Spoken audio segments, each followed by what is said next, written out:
It's 5:51 a.m. on Madison Avenue, and you're listening to Night Call.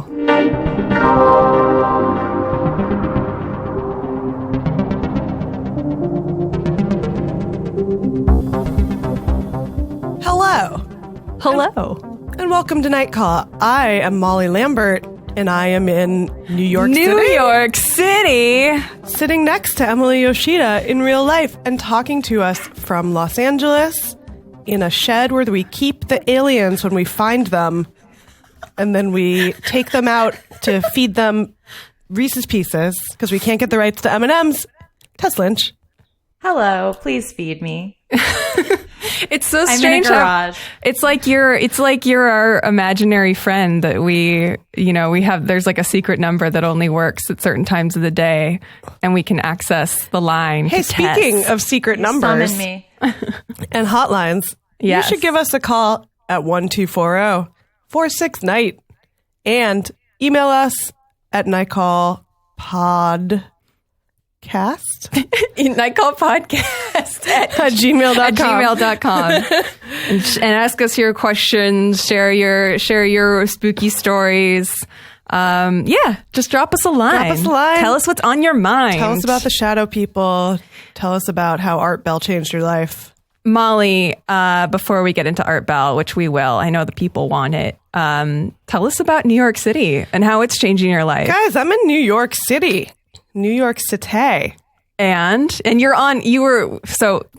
the intro is actually accurate for the first time. We are actually on Madison Avenue. But we've always been on Madison Avenue, at least on my end. Because I didn't know where the studio was until now. Molly was telling me as we were walking into the building, she was like, Molly, noted, if not the most noted Mad Men recapper in the history of the show, told me, I didn't even know it was named after Madison Avenue until like the 5th season. Which is incredible. I thought it was like a pun on Ad Men, which it also is. But I didn't realize that Mad Men was like a thing, it's slang for ad guys. Yep.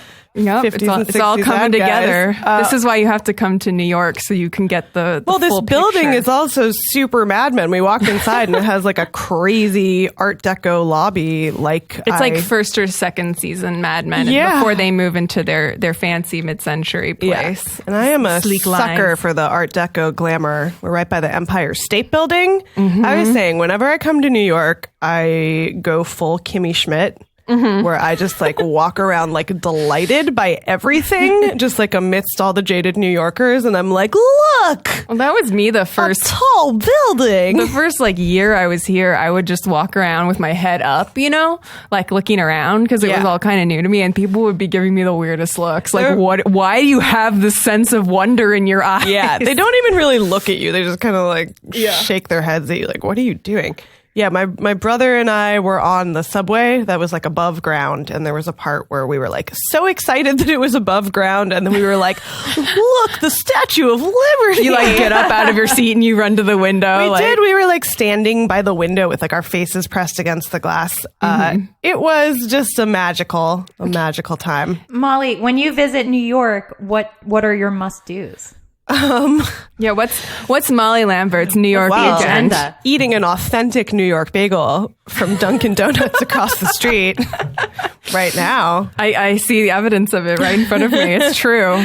I don't know. I mean, I'm usually here for like family visit reasons, so it's not like full freedom. You do a lot of Queens. I do a lot of Queens today. This was the first trip where my brother and I explored Queens. We went to Forest Hills and walked around, and I was enchanted by Forest Hills. Yeah. I love Queens because it's like the valley. Yeah. Oh, it totally is. I like we're out near like Jamaica, which I love. But it's the suburbs, so it's far away from everything. So it's also hard to get into the city proper. But my brother and I went to the Met. I love the Met. I love the ancient Egyptian. I saw you at the wing Temple of the Met. Endor. It's my favorite place in the world. Great. Had the realization that my dream home is like an Egyptian tomb.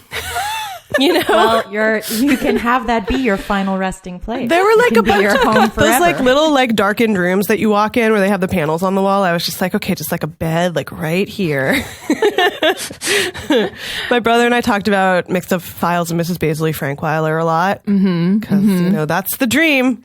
The dream is to find a way to stay the night in the Met right. or the Natural History Museum. And well, I did get to go in the Natural History Museum after hours the last time I was here. Oh yeah, that's right. Because my friend Brianna works at the Natural History Museum, and she was like helping them close. It was amazing. That's awesome. It was so Night cool. shift. And there's like offices and stuff. I love just seeing the backstage of anything. So like the backstage of the Natural History Museum, like I was just as excited about like, look, this door leads to a mundane hallway. Isn't that crazy? So when do you leave tomorrow? I leave tomorrow. So well, it's going to be hard to top going to see a screening of I Feel Pretty. yeah, Emily and after I, the podcast. Emily was like, hey, want to go to a free screening? And I was like, do I? A press screening? Again, I'm just, things that everyone God. else has done a lot. It will be quickly deglamorized for you. New to me. And then I'll go back to LA and I can be jaded about all the beautiful sunsets there. And Yeah. it'll be chill. Guys, how are you? I'm good. We lost an icon this week. We did. We lost probably the single biggest inspiration on this For Night podcast. Call, yeah. I was saying The Godfather of Night Call. the Godfather of Night Call, Art Bell, R.I.P. R.I.P. Died on Friday the 13th. Died on Friday the 13th. That's right. But also, or did he? Right.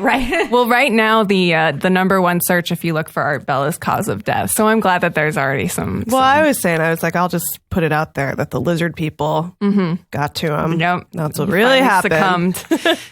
Today's podcast is sponsored by HelloFresh, a meal kit delivery service that shops, plans, and delivers step-by-step recipes and pre-measured ingredients so you can just cook, eat, and enjoy. There's something for everyone with HelloFresh's selection, with 3 plans to choose from: classic, veggie, and family. I personally chose veggie because I like having new ideas for vegetarian meals that I can cook. And I had a really delicious grain bowl, which we talk about a lot on Night Call. Some of us are big fans of the grain bowl. One great thing about HelloFresh is that you don't have to think about what you're going to plan for dinner. You don't have to spend money on takeout. And you don't have to worry about going to the grocery store because it comes right to your house, delivered to your door, and it's less than $10 per serving with free shipping. So you don't have to spend all night in the kitchen cooking either, because every recipe is formulated to take around 30 minutes, even though it has fun little things and quick pickles and new techniques for you to experiment with. It's great. So for $30 off your first week of HelloFresh, visit HelloFresh.com and enter promo code CALL30. That's CALL30. So yeah, visit HelloFresh.com and enter promo code CALL30 and tell them Night Call sent you. Do you guys have any good Art Bell memories or good Coast to Coast AM memories? I mean, it's an interesting thing to talk about just because of like what it kind of became, but I still feel like it's possible to be nostalgic for what it was. Yeah, well, it also like started as like a regular like right-wing talk radio show. Yeah. So the fact Well, that his politics were interesting though. I mean, he was technically a libertarian. Yeah.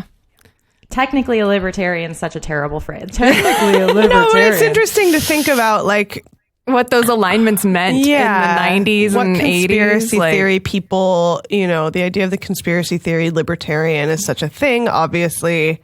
But it's interesting to think about Art Bell versus Alex Jones. Right. Well, I mean, I remember we had a neighbor who was really into Art Bell, and even before I really knew what it was to be like a paranoid, like, conspiracy theorist guy, my mom would always be like, that guy's, he's into conspiracy theories.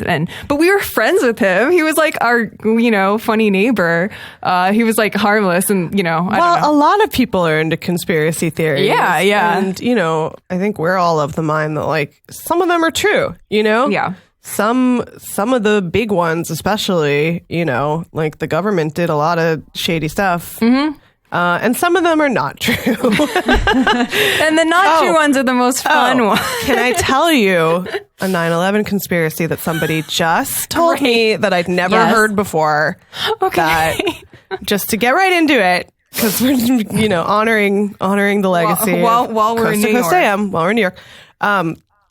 There was an episode of The Lone Gunman, apparently, the X-Files spinoff, in the year 1999 that showed something about people doing a terrorist attack on the Twin Towers or something.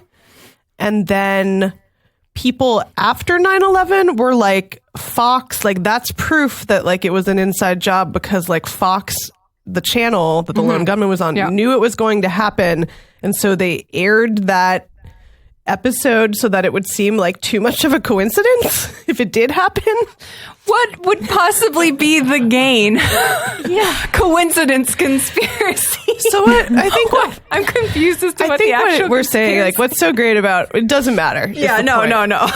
What's so great about Art Bell is that it didn't matter if you really believe in the conspiracies or not, because it's about just sort of going to those weird places of the mind of what if I think to most people it's satisfying to make connections where there are none, because wouldn't it make more sense if everything did have all these weird interconnections and the world all was a universal theory of lizard people? It can just get politicized so easily, but when it's just I wonder why that is the way it is. Yeah. It's just a weird, imaginary playground, kind of. Caleb Horton wrote a really great thing about Art Bell that he reposted on his Twitter that he wrote a while ago, but it was just about Art Bell and about how Art Bell is the perfect thing to drive long distances to. Oh yes, no, that's my relationship with. And with he was saying coast it's also because it's that's when you really have time to meditate on what are those lights in the distance? What's that weird grain silo I just passed? And that Art Bell really just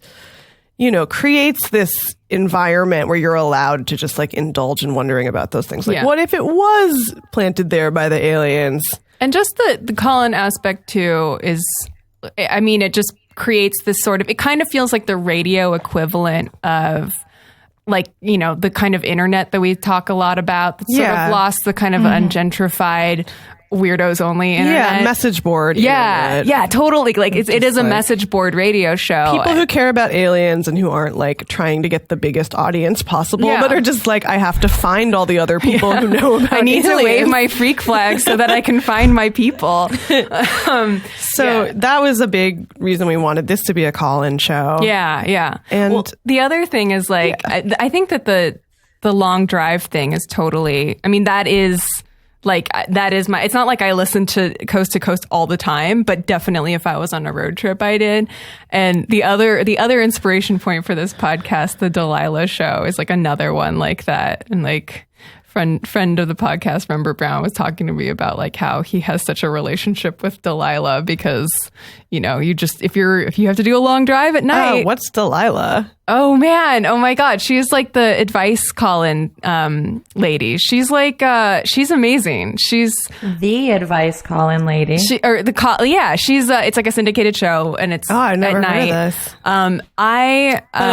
this. Tess and I grew up on Loveline for sure. Yeah. Which I also enjoyed a lot. Delilah is much more the she'll do a dedication of a song for somebody. Oh, and Art LeBeau. Yeah. These are all our favorite people, are the radio personalities where you're they're always there for you. It's that weird parasocial thing where you're that's my friend. Yeah. And it is a little more, it's not just a celebrity, there is a kind of communication line going back and forth, which does, create and Art LeBeau, especially because he's taking a lot of dedications from people that are incarcerated, where it's just it goes above physical space, it's into the metaphysical space that is the radio and the airwaves. Did you guys ever hear Art Bell's show that he started after he left? Midnight in the Desert? Yeah. It has the greatest name of all time. Well, yes. that should just be our permanent sign on. We should have just gone back and done that. I was surprised actually, Molly, that you didn't do Midnight in the Desert. Yeah. As opposed why to, didn't I? Wait, we can go back. We can in the morning. That's morning. It's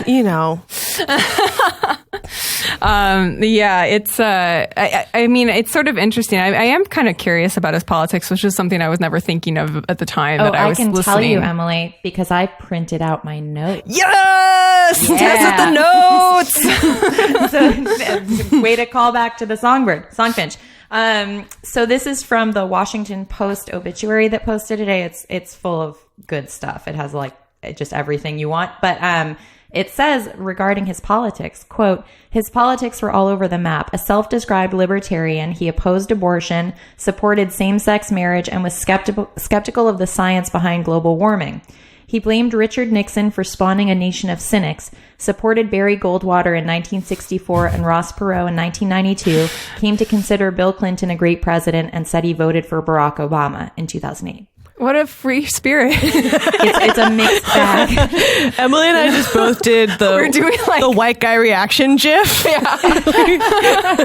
I was saying it's a little more like those puppies that nod and turn their heads. Those owls that look from side to side like, twist. There's some good and bad. What comes it next? Also said, I like this. Mr. Bell had no stomach for haters. He had a white supremacist on as a guest, made him comfortable enough for him to spout racist views, and then Mr. Bell informed the guests that, quote, I am married to a brown-skinned Asian woman.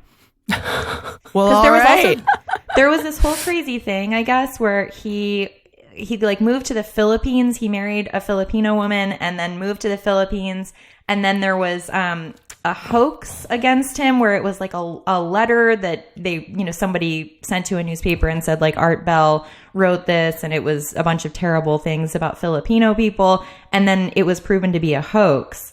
But it still kind of came back to bite him a few times. It would like recirculate. So I think it was something that he kind of had to address. I knew he like moved to Pahrump, Nevada, because he thought that like somebody was out to get him. That is also where Heidi Fleiss moved when she like was fleeing. Yeah. That's where that great documentary about her takes place, where she has all the parrots. So Pahrump, Nevada is the place to go. That's our spot. That's our next field trip. Right.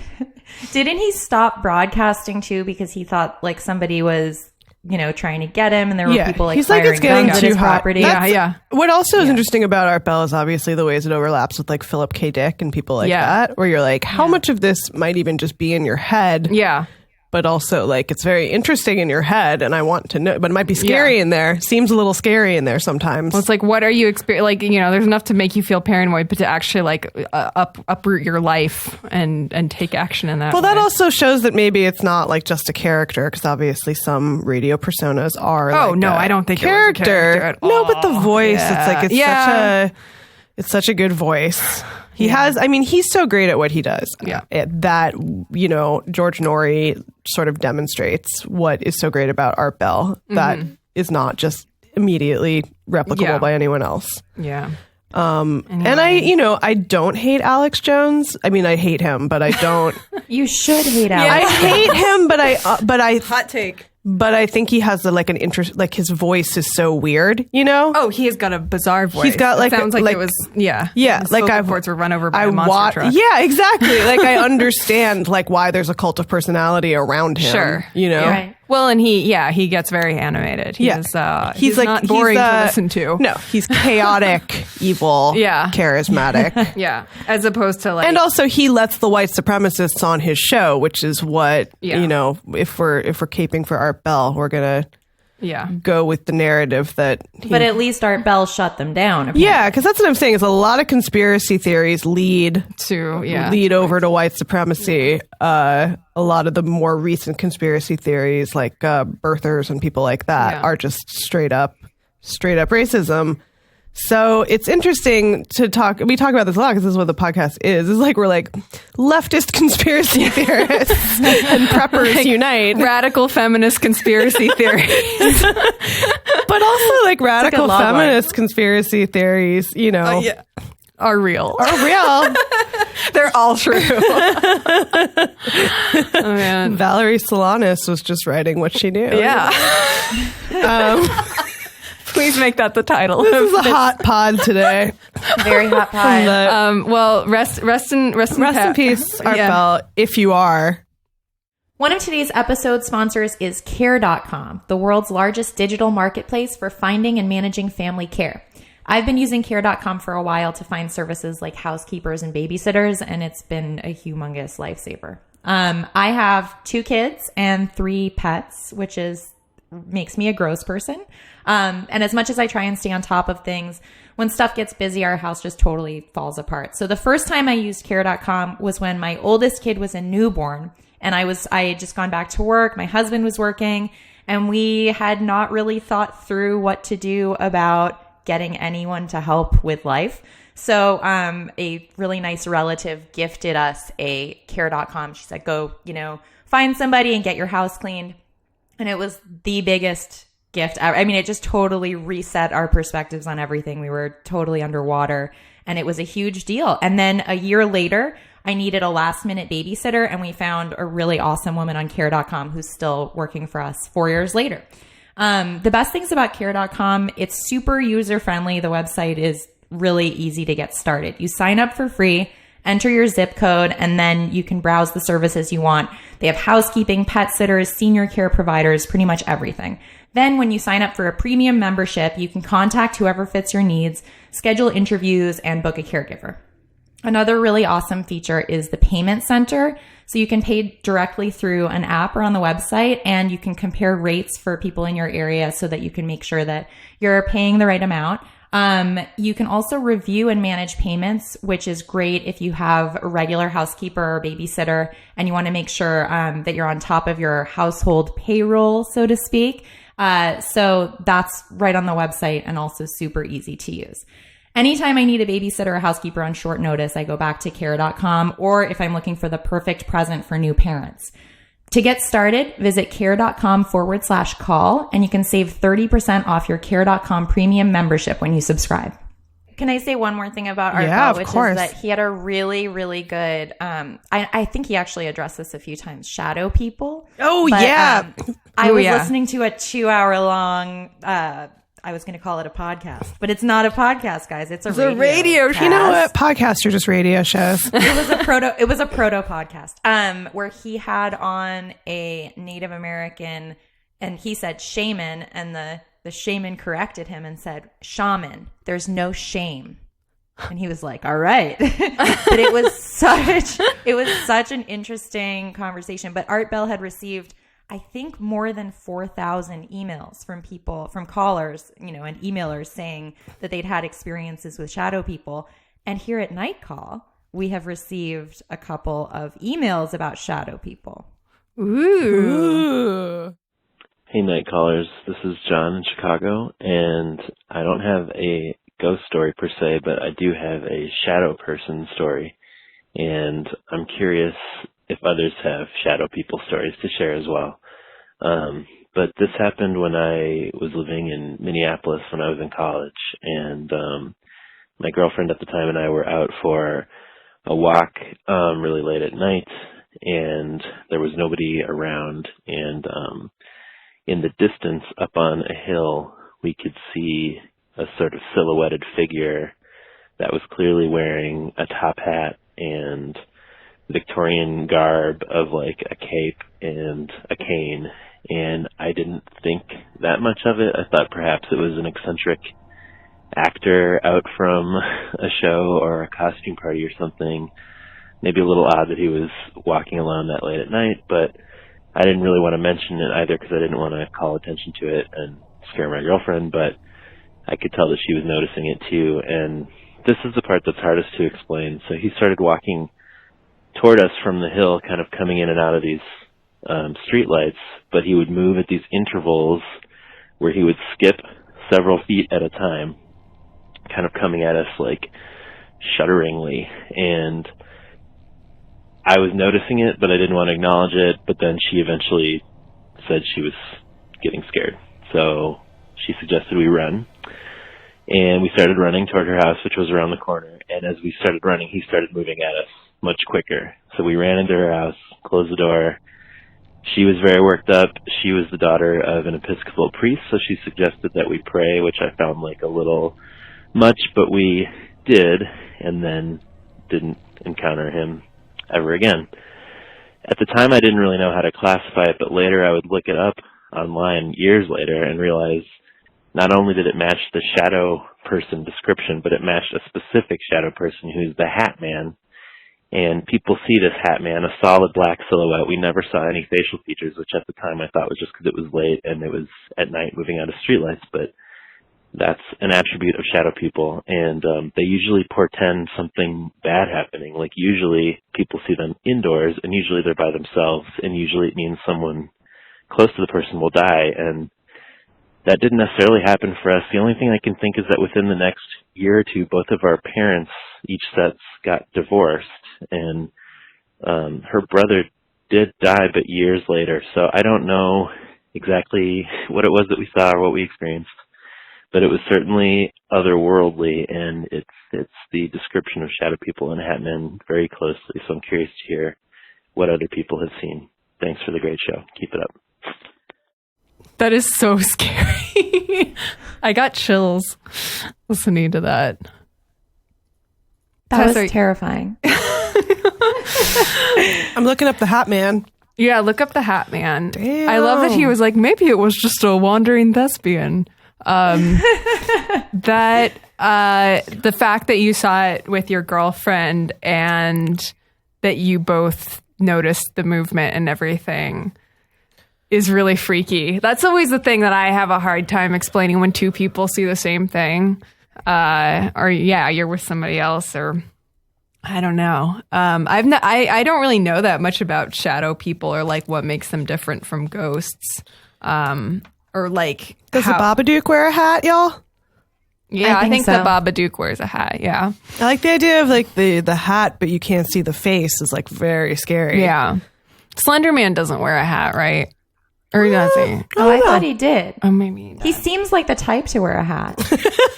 A jaunty hat for right? Slender Man. Some people. Yeah. So I'm looking at the Wikipedia, and it says that sometimes like people who suffer sleep paralysis. It's tied in with sleep paralysis for sure. That's the Wikipedia really makes a point of that. But then I saw a shadow person out and about.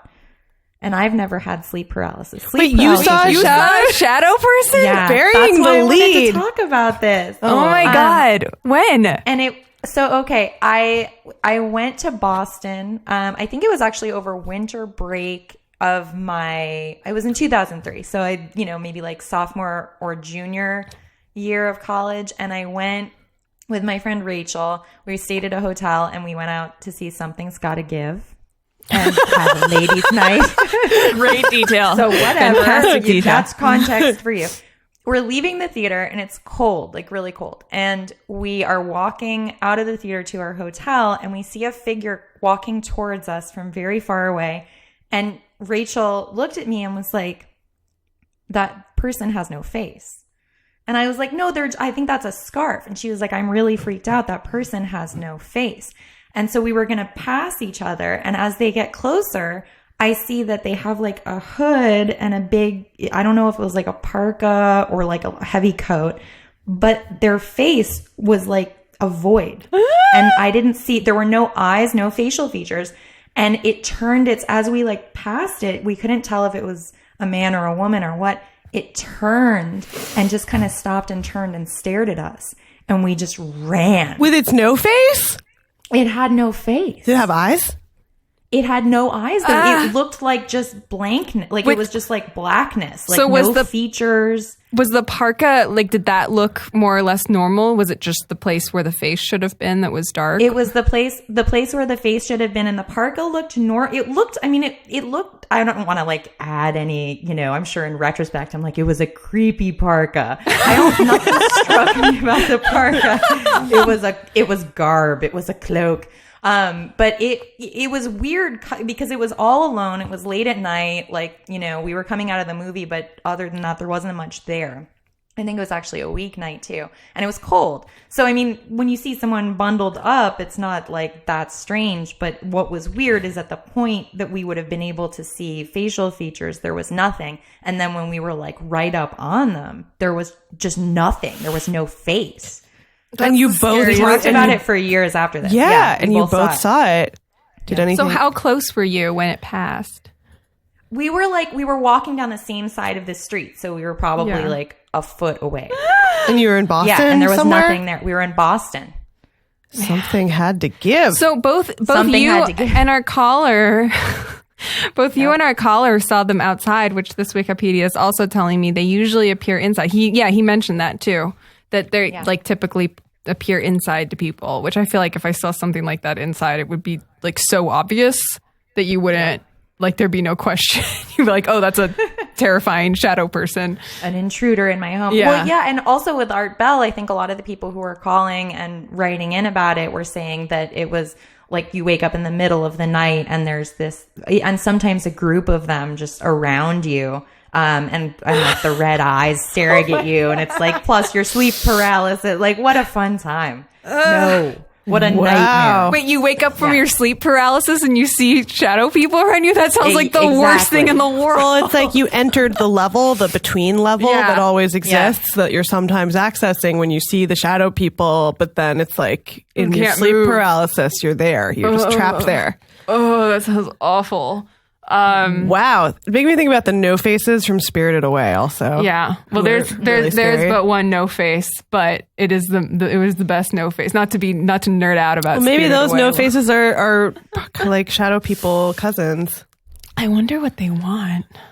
I mean, what the shadow people want. Like, yeah, I guess that's the thing I can't understand. Like, what's the thought about what makes them different? Are they a ghost? Are they a dead person? Like a spirit of a dead person? Or are they wandering an spirit? Imprint? Or, I don't know. I think the two theories are that they either come to kind of like be the opening act for some terrible thing that's going to happen to you, or else they're like benevolent and they're just trying to make you aware of the spirit realm to like open your third eye, etc. Wow. Open your third eye. Is your third eye open, Tess? I don't think it is. And I don't think it ever has been. You never saw another shadow person? No, I never saw another shadow person. That was the only time it's happened. Nothing like terrible happened. I mean, like medium terrible things happened. Like, I mean, it was not a great year, but nothing catastrophic happened. I mean, definitely I was like, okay, we're about to die. And we didn't. Man. Wow. Yeah. This stuff is so scary. We should have like a caution too spooky warning on this week's trigger warning. Ghosties. Ghosty warning. Ghost warning. Just the ghost emoji on the front. Man, well, thanks for the call. Yeah. I'm gonna have nightmares now for real, and I usually don't get scared by that kind of thing. I gotta chill though. Ooh. Oh, I have another ghost story, you guys. Okay. I know I was telling you that parenting boards often have the best ghost stories, and one of them that I read earlier today was a woman whose daughter said, she looked at her and she said, "You remind me of my other mommy. She had long blonde hair and long eyelashes. She put me in the bath with all my clothes on, and I stayed there." Forever. Is that like a ghost children? Why are children so terrifying? Well, ghost children are, They're ghost children. Have you ever heard something on the news and wondered if there was more to the story? Have you ever yearned for a peek behind the curtain into the murky, hidden world just past the edges of those official statements? From UFOs to stories of ghosts and government cover-ups, history is riddled with unexplained events. You can turn back now, or join Ben, Matt, and Noel as they dive headfirst into the world's strangest rabbit holes, separating fact from fiction, asking questions like, what exactly is sleep paralysis? Have we finally discovered the science behind ghosts? Did the CIA really experiment on U.S. citizens? Why do we eat bacon for breakfast? How long has the Pentagon been hunting UFOs? Did people really find a mass grave at Benjamin Franklin's house? That one's new to me. Tune in each week as the guys apply critical thinking to conspiracy theories, allegations of the paranormal, government cover-ups, and more in Stuff They Don't Want You to Know. Guys, speaking of terrifying things. Yeah. Who wants to be horrified by a little song on the radio right now called Freaky Friday? Haunt your ears with this haunting Friday. tune. We're going to put Emily through an audio haunted house right now. Well, to preface, we were talking about this in between pauses during last week's recording. And you guys were freaking out over, so to speak, about this song, Freaky Friday. And I was like, I've never heard this because I live in New York now and I never listen to the radio because I don't drive. And then I started to look up the lyrics, and then but I never listened to it. Well, listening to it will be an immersive haunt experience for your ears, because should this be a listen along? Yeah, it's the worst song of all time. But is it the worst song? But it's also very it's also catchy. Maybe a catchy song. It's a very catchy song. Let's play devil's advocate here. Let's play right. Freaky Friday for Emily. I got an open mind right now. My third eye is open for Freaky Friday. Open mind and open ears. Okay, so Kendall Jenner just showed up, and that's the end of the song. That's the end of the song. No, Yeah, they play this song on the radio. The last lyric in the song is, "I've got a vagina. I'm going to learn the inner workings of a woman," and it's Kendall Jenner singing it, and then the song just ends. Yeah, they play this on the radio like 100 times a day. You know what? Do you know what my takeaway from this? I don't know who Lil Dickey is. I sound like a grandma right now. I know who everybody else in the song. I know who everybody. Who's that Little Dickey guy? Lil Dickey. Little Nicky? Is that his name? Lil Dick.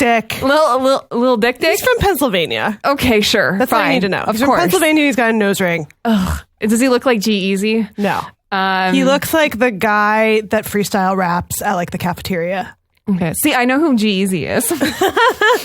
But, okay. Do you know who G-Eazy's dating? Is he still dating Lana? No. He dumped Lana for Halsey. Was it? Whoa. It was a scandal, but also Anyway. good for Lana. Get away from that. Seriously. That trash man. That made me, I had my doubts about. Okay. So I just want to say my gut takeaway from this song, which is that, okay, so I don't know who this guy is, but I know who everybody else is. These are all pretty, at least among an under 25 crowd, I would say that these are A-listers, right? Yeah, everyone knows who Ed Sheeran is. Everybody knows who Ed Sheeran had the biggest song of the year last year, and Kendall Jenner is a popular model and a Kardashian, and DJ Khaled is a walking meme. Everybody knows who these people are. This makes the people that are popular, this makes young people look fucking stupid. Like that is my takeaway as a 32-year-old now. I feel bad that these are the hot celebs that they have. Like they all sound like idiots for even walking into the studio for this thing. I'm embarrassed for them. Do you feel like the song requires too much world building?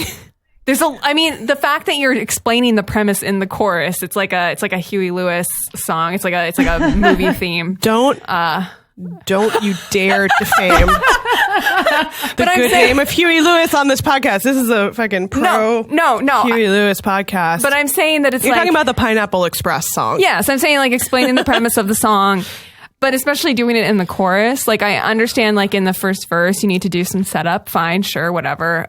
When you are actually saying I'm in Chris Brown's body in the chorus of the song, it feels like you maybe had too much to explain. Well, it's also the weirdest person to pick of anyone to do this song with, because it wouldn't be that weird if it wasn't Chris Brown, but there's literally one reference to my controversial past. Right. And that's like, but you're like, I don't think it would be great to be Chris Brown, like, at all. No, if you got to choose. Yeah. Like, do you think he wrote it like I woke up in Kanye's body and then Kanye was like, hell no. And he was like, okay, Chris Brown, third down the list of people. I wonder how many people had to be asked before. Yeah, before they got to Chris Brown. But it's also, it's such a Chris Brown song. And what it does sort of is remind you that there are some good Chris Brown songs and that they are very catchy. Oh, look, you know what? Like before all that shit happened, I loved No, Chris we all Brown. loved Chris Brown. That's why it was so heartbreaking. No, it was horrible. I mean, And also, like, I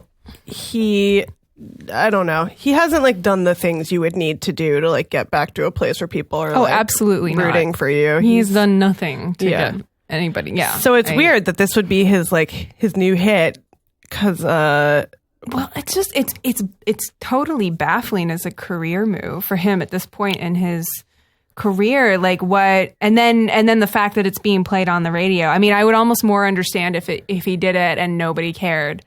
Like it would just be like, oh, he's lost his mind. No, it's a hit. It's a hit. It's insane. It's insane to me. God, young people are fucking washed. I don't care. Like, I am so glad to be in my fucking 30s. Dude, my parents have been going out like every night in New York. I thought Didn't they stay out later than you? Yeah, and your they stayed out later than me and my brother every night. Wow, what are they doing? Clubbing. Where did they go clubbing? Can we go with them? They went to like Randy Weston's 92nd birthday jazz show. That sounds chill. It's also as hell. like a 92. I like the idea of a 92-year-old just being like the coolest person in the world, which he is. Oh, for some reason, I thought you were saying it was like on 92nd Street. For some reason, which also sounds chill. That sounds amazing. So yeah, none of us are allowed to get washed. Is what is Don't. I think it's okay to. Look, it's okay. We talk about this a lot. Like none of us have any FOMO about being a teenager right now because it seems like a horrible hellscape. Did you have any FOMO? This is the big FOMO question. Did you have any FOMO about Coachella? About no, Baychella? You know why? Because I just watched Tom Sandoval from Vanderpump's Rules' entire Instagram story, which was like 300 posts about Coachella, and it was great.